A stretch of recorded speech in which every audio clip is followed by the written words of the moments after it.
Hey guys, it's Kenny here. Today we're going to talk about the importance of boundaries. So, we have an immense power when it comes to communication. They are words.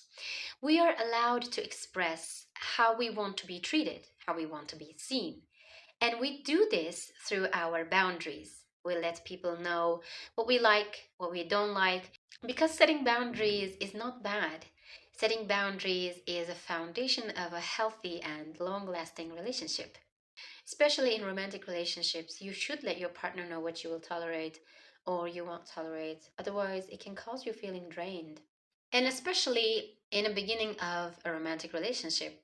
And sometimes people tend to share more or want to do more. Sometimes people want to hold hands right away. People want to kiss right away. People want you to meet their family right away, or they want to tell you everything, their traumas, their diseases, things they have gone through. But sometimes it is very healthy to set boundaries and be like, okay, this is too much for me, because you may not feel comfortable holding hands right away, kissing right away, meeting their family right away, because these things have a meaning.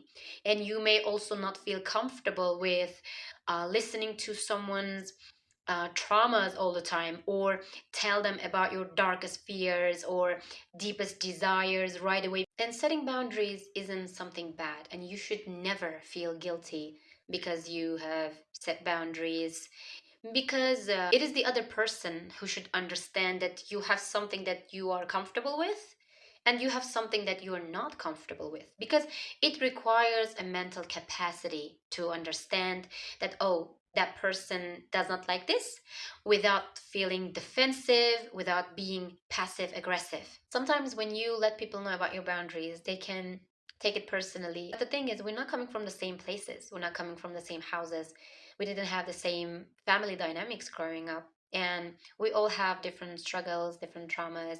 So, for example, holding hands for someone can be very casual, and for the other person can be something very meaningful and something that is worth the wait. Respecting boundaries requires a mental capacity, because a truly understanding person will say, oh, okay, I am sorry, I'll do better in the future. When you let them know about your boundaries, then you're sure that that person understands you, that person respects your boundaries, and that person sees you as a person, that they will respect what you like and what you don't like. And setting boundaries is not an attack to the person. It's a very healthy and beautiful way to create a long lasting, healthy relationship. So, what if people do not understand our boundaries? People are built different. Some people are very understanding and they will respect you, and they will also expect you to respect them.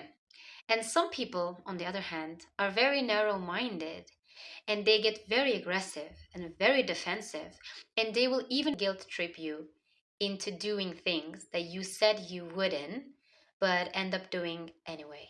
And I think it has something to do with the way a person was raised, because when we don't see good examples of things and basic concepts in our family and from the people around us, it can be really hard for us to grasp those concepts and actually perform them in our lives. A kid who has never been taught how to say thank you, how to say I'm sorry, how to say could you do this for me from their parents.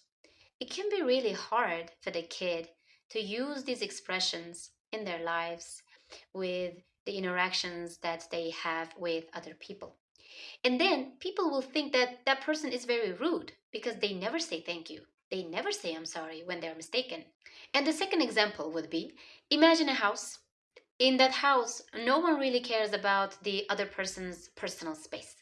Everyone barges in to the room without being invited, and that person will grow up to be very careless about other people's personal spaces. It is prominent to teach kids about boundaries from a very early age. We send our kids to school and we tell them, if you don't want anyone to touch you, you say no. If you don't want anyone to kiss you, you say no. And then as kids, we understand, oh, if someone does not want to be kissed, I don't kiss them. And this teaching shapes the identity of people. When you teach them these basic concepts, they grow up to be fully functioning human beings who respect other people's boundaries and they care about what they think, what they feel. Some people will try to guilt trip you into doing things that you said you wouldn't. So imagine, for example, you tell your partner that you are not that comfortable with the physical touch or kissing in the beginning of the relationship. And instead of understanding you and respecting you and saying things like, okay, I'm sorry, I'll do better in the future, thank you for sharing this with me, they try to guilt trip you into thinking that you are doing something wrong. And they will say things like, oh, you're disgusted by me, you would kiss me if you liked me. That, in the end, can make you feel like, okay, am I doing something wrong? Maybe I should just do whatever he says or whatever she says. But it is a manipulation tactic that someone applies to you in order for you to do what they want you to do. How to handle the lack of respect to your boundaries? First one, I would say a clear and brutally honest conversation with the person, telling them everything and being honest with them. Look, I don't want you to do that. And when you do it, I feel very uncomfortable. Or when you see that that does not work, you should just cut them off because you cannot change the person when they don't want to change. And someone who loves you truly, who cares about you truly, will not try to scare you off, will not try to cross your limits and push you into something that you said you wouldn't do in the first place.